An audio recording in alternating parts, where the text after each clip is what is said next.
contrarian, leave it to contrarian badass Reggie Middleton. He called the housing crash. He called the collapse of Bear Stearns and Lehman Brothers and the crisis in the Eurozone banking system. Reggie Middleton.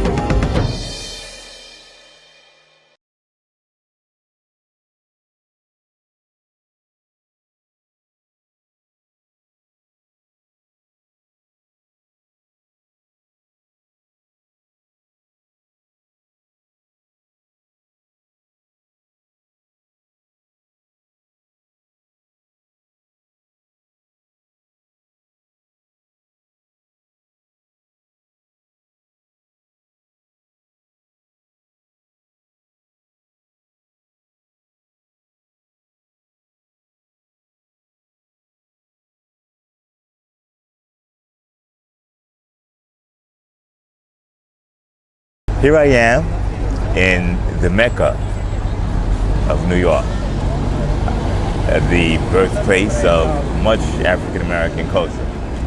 We're uptown New York, Harlem. I'm sitting on 125th.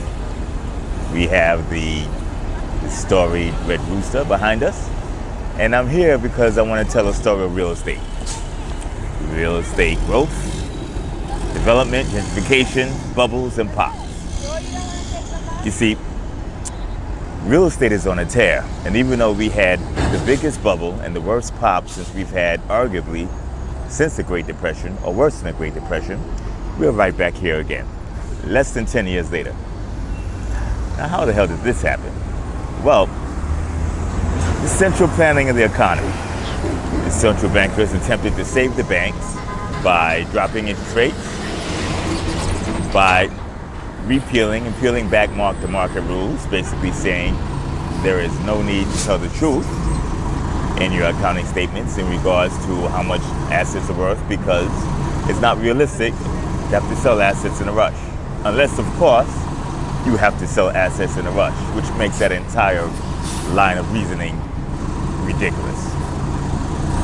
And, of course, they push interest rates down. They push interest rates way down, close to zero, to zero, and briefly in the US and many other places, particularly Europe and in Asia, they went below zero, negative. What does this do to interest rate sensitive assets, to risky assets? Shoots them way up. Now, of course, they did this allegedly to try and help the economy, and it did, in part. Incomes have went up about that much, but real estate prices have went up that much. Harlem is one such place. As a matter of fact, let's cue to an interview to a globally renowned New Yorker that many people probably don't realize is a New Yorker. He was a Harlem resident back in the 80s, where Harlem and many other gentrified areas such as Brooklyn look very, very different. Cue in to my man, Max Kaiser. So yeah, I'll continue talking about my Harlem music appreciation. So, okay, do you play, by the way? I play trumpet. Yeah, I play trumpet. Played all county trumpet in Westchester. First chair, first section in my high school band, orchestra, and jazz band. I told you my mother was a Juilliard, full scholarship, playing trumpet. Right. But so, here's what happened, Reggie. I was in my bedroom in Larchmont in Westchester, living a life of essentially, privilege. Mm-hmm. And I used to listen to WRVR, the jazz station, and love the music. One day, I hear on this radio, my sister Nell got bit by a rat in Whitey's on the Moon, which is a classic from Gil Scott-Heron. Right. And it's so shockingly brilliant and just grabs you so much. Yeah. And of course, The Revolution Will Not Be Televised, and these other songs that he did. Mm-hmm. And I love that, by the way. Yeah, and it just pulled me into, it got into my system. Like, I have to find out where this is coming from. Like, where is this coming from? I mean, it's one thing to appreciate the music, but you don't really know, like, where is it really coming from? Right. So there was this, Harlem, the storied place. So, part of my project there. I mean, it's almost like if you remember George Plimpton, the writer, famous writer. He he wrote a book called Paper Tiger, where he became Detroit Tiger on the football team for a couple of years. You know, he goes in there, he immerses himself to try to get in to write from that perspective. It was the new school of writing. You know, you had Norman Mailer, George Plimpton, Hunter S. Thompson. So my thought was, I'm going to live in Harlem. I'm going to try to immerse myself in this culture and try to find out where this stuff's coming from.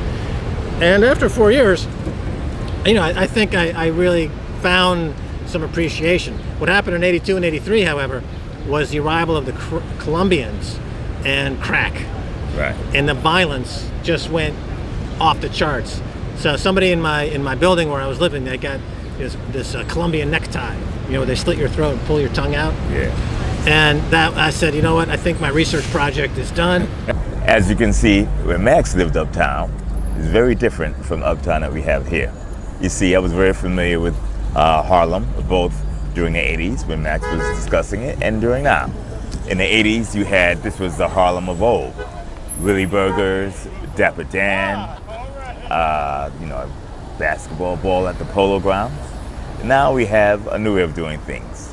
You have the very trendy restaurants, Red Rooster right here, Chez Lucien, Corner Social, Maison Harlem. Very nice, gentrified, different from the original Mecca from back in the Harlem Renaissance days. But the housing price appreciation, while it might appear good, when it goes to an unsustainable rate, leads to a devastating pop. Now, real estate will go on. Again, boom, bust cycle, very lumpy. Significant opportunity to profit on the long side for real estate. If you did not buy and invest in real estate, run a developer or a contractor, this is a bad time to get into it. Is it possible to make money off of this? Yes, because those entities that fund these mortgages, those entities that are doing the development, and those entities who invest in the investors, the developers, and the contractors are going to get hurt. The signs are already here. Okay, credit metrics in banks are not showing any slowing. A lot of developers are showing year-over-year, quarter-over-quarter increases, doing very well, just like they did back in 2006, early 2007. But there's a tail between the popping of a bubble and when it shows. And there's a special way to look at that tail. We're going to explore that in detail in the next few videos.